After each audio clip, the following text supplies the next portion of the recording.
એ છોકરાએ ધમાલ કરતા કરતા ખુરશી તોડી નાખી અને ક્લાસ ટીચરે કીધું, ખુરશી કેમ તોડી નાખી? Why broke the chair? Sir, it was from plastic.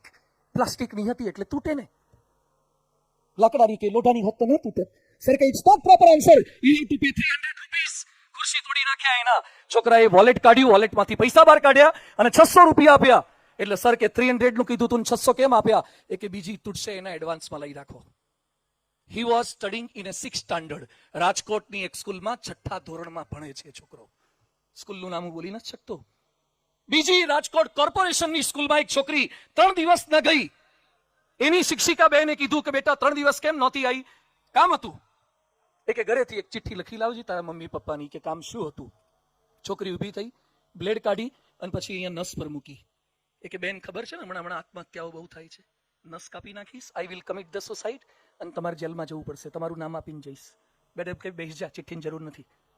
આ પ્રાથમિક શાળા રાજકોટની કોર્પોરેશનની સ્કૂલમાં સેલ્ફ ફાઇનાન્સ સ્કૂલ લાવો કે ગવર્મેન્ટ સ્કૂલ લાવો, IITians are committing suicide. IIM વાળા આત્મહત્યા કરે છે.